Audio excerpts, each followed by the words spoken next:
Hola a todos, ¿cómo están? Bienvenidos a nuestro video de Soy tu Pediatra y vamos a hablar en esta ocasión sobre enfermedades infecciosas.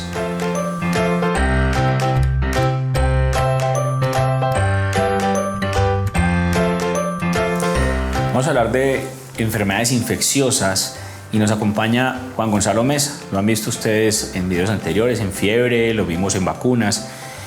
Y Gonzo nos acepta siempre invitaciones aquí a este canal porque le gusta mucho ayudar en el tema educativo. Pretender dar clase de infectología, lo que él se demoró 2 años hacerlo en estos videos, es un reto muy grande porque la intención es hablar en lenguaje muy sencillo lo que nosotros vemos en nuestro día a día y es aclararles un poco a ustedes de pronto cómo pueden ser algunas manifestaciones que los pueden orientar a pensar en diferentes enfermedades desde lo infeccioso. Entonces vamos a hablar hoy, Gonzo, ¿cómo vas? Bien, gracias. Qué bueno tenerte aquí otra vez. Muchas gracias.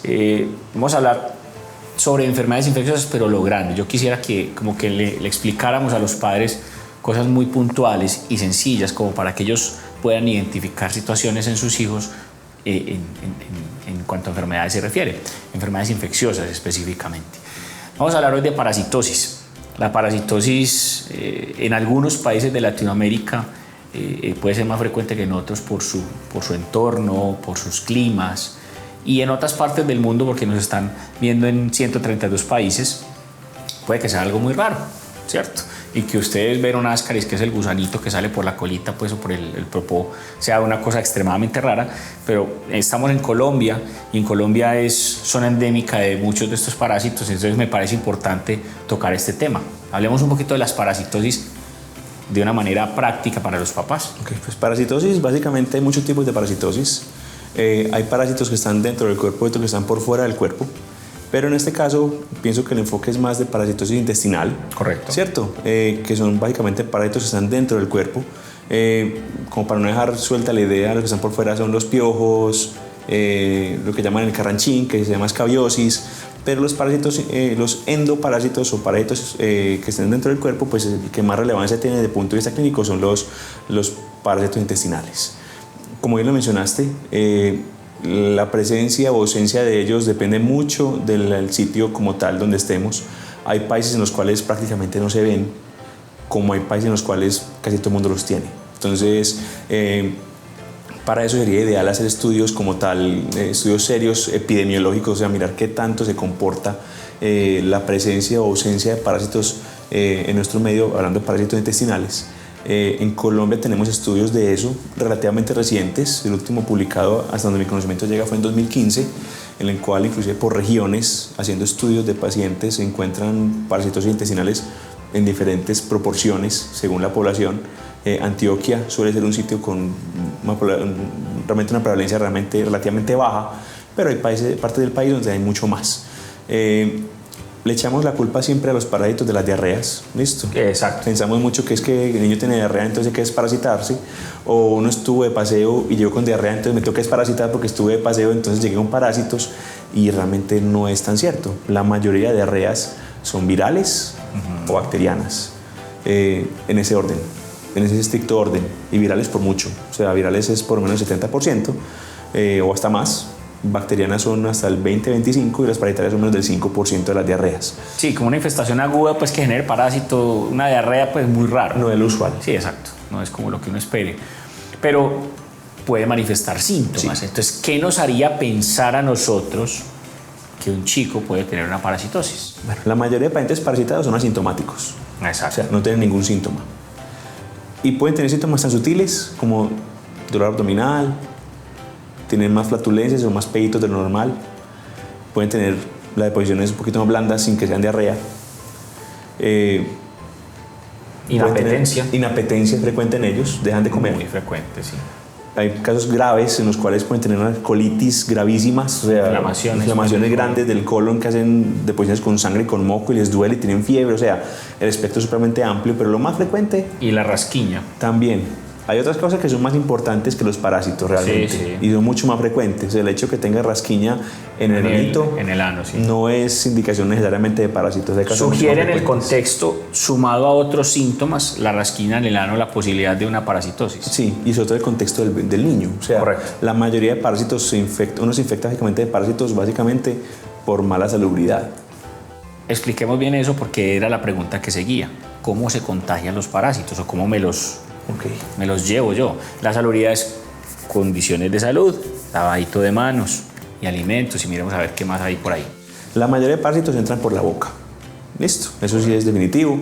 Entonces, al entrar por la boca, pues la mayoría de personas se infectan consumiendo alimentos mal lavados, agua de mala procedencia, no lavándose las manos de forma adecuada después de estar en contacto con algo que esté no infectado, sino contaminado. Ajá. Tanto con huevos, que seguramente es lo que uno se contamina y se mete pues a la boca, son los huevos de los parásitos. Y pues si se dan cuenta, la mayoría, el mal manejo de las excretas, o sea, Del popis. el popó. Entonces, si en vez de tener un sistema de alcantarillado adecuado, tengo una letrina, o las deposiciones las hago en la manga y lo tapo con tierra, es muy diferente a tener un sistema adecuado de alcantarillado. Entonces, si se dan cuenta, gran parte de la situación que predispone a tener parasitosis tiene que ver básicamente el desarrollo local de las medidas normales. Entonces, en los países más desarrollados, la tasa de parasitosis es muy baja, porque miren que esos factores que estamos mencionando en este momento, pues no los encontramos en esos países en la mayoría de las veces. Cierto.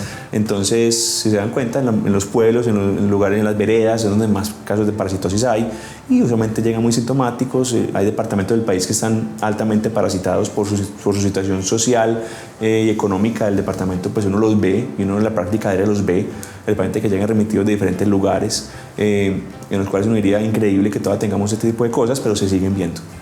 Yo creo que el punto donde yo quería llegar era esto se puede prevenir. ¿Cómo? Lo estamos diciendo, lávese las manos, lave bien los alimentos. En sitios donde no tengamos un buen acueducto, ¿qué debemos hacer con el agua para prevenir todo este tipo de cosas? Y así poder llegar a decir, porque es que los parásitos pueden causar anemias fuertes, pueden causar una cantidad de problemas ya secundarios que no vamos a entrar en ese tema porque creo que nos quedamos aquí hablando toda la mañana, pero sí como de crear la conciencia de que independiente de la condición social que tengamos y del lugar donde vivimos, si tenemos unas buenas medidas de aseo, vamos a lograr evitar muchas de estas situaciones. Pues lo primero es la adecuada higiene de manos. La higiene de manos es importante no solamente para los parásitos, sino para cualquier tipo de enfermedad infectocontagiosa. O sea, una adecuada higiene de manos te previene muchos problemas, tanto en el entorno abierto como en el entorno hospitalario, que es donde más trabajo yo en este momento. El adecuado manejo de los alimentos, que no solamente sea lavarlos bien, sino lavarlos con agua limpia, y que la persona que los lave también garantice que tenga sus manos limpias y esté bien de salud. La disposición de la materia fecal que tenemos debe ser adecuada, debe ser un lugar que no tenga contacto con las demás cosas, ni con las fuentes de agua, ni con los alimentos. Total. Eso es muy importante.